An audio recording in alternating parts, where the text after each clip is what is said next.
প্রচন্ড আপ্লুত, আমি ভাবতে পারছি না আমি এতটা আপ্লুত হব। বিয়ের আগে থেকে আলাদা করে কিছু চাইনি। লাইফ ডিসিশন সবসময় প্ল্যান করে করা উচিত। হ্যাঁ, দিয়েই যাচ্ছে বিয়ের পরে। এটা একটা কথা হলো। প্রচন্ড আপ্লুত, আমি ভাবতে পারছি না আমি এতটা আপ্লুত হব। বড় on a serious note, every day is Christmas day for us at this point of time, এবং আশা করবো সারা জীবন তাই থাকবে। ছোটবেলা থেকে তো সান্টার কাছে আবদার করলে, এখন নতুন সান্টা হয়েছে, কি আবদার করলে আজ? সান্টা অনেক দিয়েছে, হ্যাঁ অনেক অনেক অনেক গিফট দিয়েছে সান্তা। হ্যাঁ হ্যাঁ, দিয়েই যাচ্ছে বিয়ের পরে। এটা একটা কথা হলো। বিয়ের আগে থেকে আলাদা করে কিছু চাইনি, বাট এমনি আছে, খুবই কেয়ারিং, খুবই লাভিং,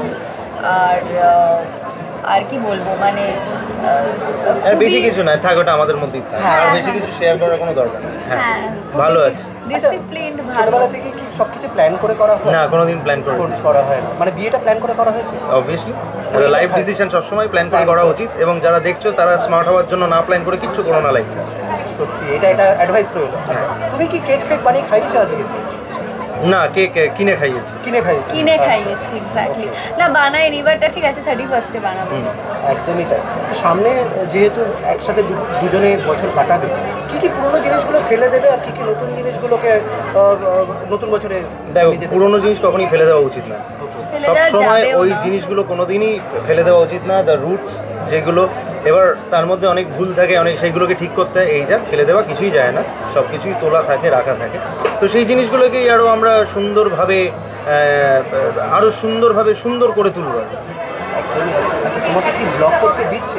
ফার্স্ট টাইম একসাথে দুজনে মিলে অ্যানিমেল দেখতে গেছিলে, ব্লগ করতে দিচ্ছে? সেটা তো ও করেছে। হ্যাঁ, আমি ব্লগ করবো। আমার অ্যাকচুয়ালি এতটাই পুরো বিষয়টা নিয়ে তোমার চলছিল আর কি, একটু ব্যস্ততাই ছিল আর কি, পুরো বিয়েটা হ্যান ত্যান এইসব নিয়ে।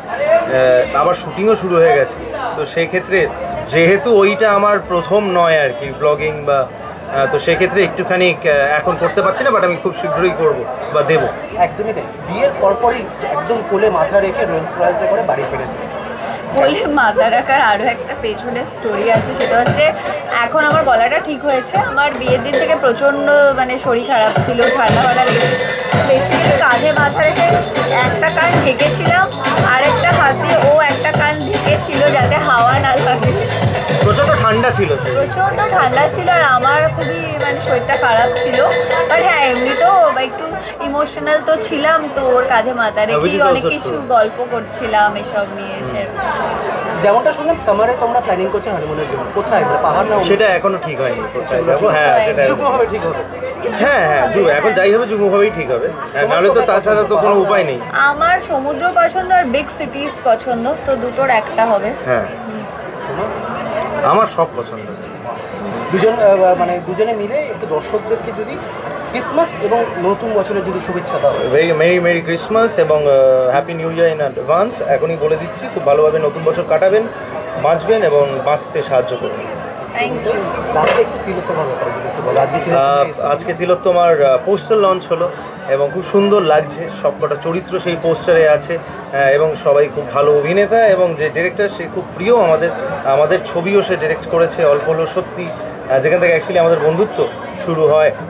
এবং Soumyajit Adak is a very dear friend, এবং চাইবো ওর পৃথিবীর সব ভালো হোক, তো সেক্ষেত্রে তিলোত্তমাও যেন ভালো হয়। লাস্ট একসাথে দুজনকে কবে পাবো?